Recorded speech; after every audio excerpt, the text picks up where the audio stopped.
Hello, c'est HR, votre chroniqueur. Alors l'avantage avec l'été, c'est que nous avons le temps de récupérer les séries que nous n'avons pas vues. J'en ai profité durant tout le mois de juillet de me remettre à jour sur les Bosch Legacy. Alors je vais vous parler de manière assez succincte de la saison 1 et de la saison 2, mais je vais davantage vous livrer ce que je pense de la conclusion avec la saison 3. Avant d'aller plus loin, n'oubliez pas, pensez à me mettre en commentaire tout simplement si vous avez vu cette série, si vous préférez les Bosch Legacy aux séries Bosch, et parmi les Bosch Legacy, laquelle des 3 saisons vous préférez. Let's go! Alors naturellement, la série Bosch Legacy reprend le personnage principal, jadis de la série Bosch, interprété par Titus Welliver.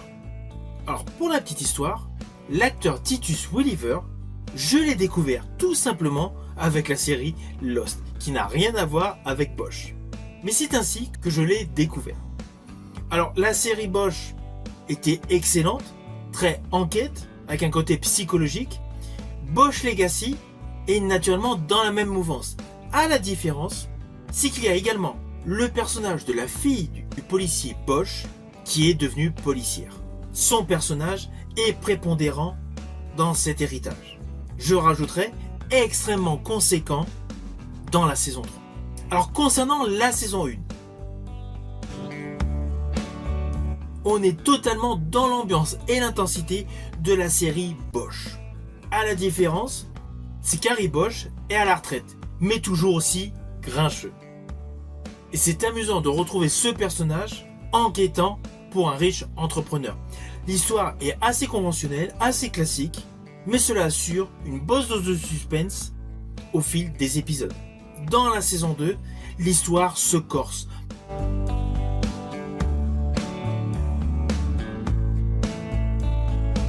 Maddie se fait enlever. De ce fait, là, il y a une réelle tension émotionnelle. Perso, j'ai trouvé cette saison extrêmement captivante. Et on ressent pleinement que le personnage Harry Bosch a extrêmement peur que sa fille meure. Alors concernant l'ultime saison, c'est-à-dire la saison 3.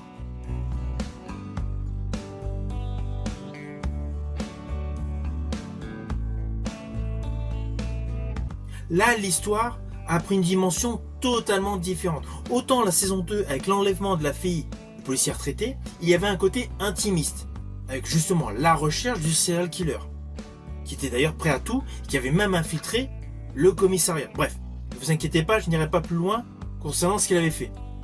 Mais là, dans la saison 3, l'histoire a une dimension beaucoup plus large. Alors, je vous le dis tout de suite, pour la saison 3, je vais détailler certains pans de l'histoire, avec implicitement quelques risques de spoil. Mais je n'irai pas trop loin, de manière que vous puissiez quand même regarder et avoir une surprise sur les mésaventures des différents protagonistes de cette 3e saison de Bosch Legacy. Alors en fait, cette saison pourrait être décomposée en 4 axes majeurs. Il y a le contexte politique, où le personnage Honey Chandler se lance dans la campagne pour être procureur de Los Angeles, en étant implicitement protégé par Harry Bosch.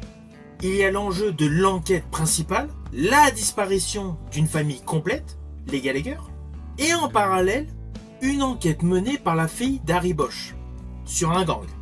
En 3e axe central de cette 3e saison, il y a le côté émotionnel, avec une scène frappante qui questionne sur la moralité de Bosch.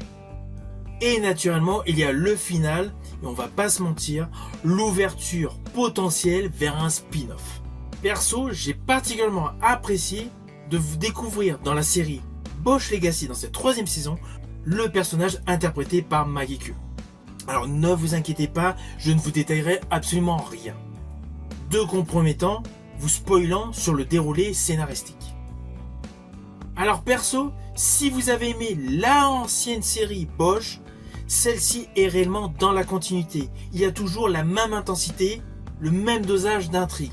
À la différence, c'est que le personnage Harry Bosch semble avoir acquis de la maturité. Il y a le personnage de sa fille qui, étant prépondérant, le modifie, le change dans ses perceptions de tout ce qui l'entoure. En fait, grâce au personnage de sa fille, il y a une réelle continuité à toute l'histoire de cette saga télévisée Bosch et Bosch Legacy. Cette série Bosch Legacy reste un produit de pure qualité, que je vous invite naturellement à découvrir si vous ne l'avez pas vu sur Prime Video. Je vous dis à bientôt pour une prochaine vidéo.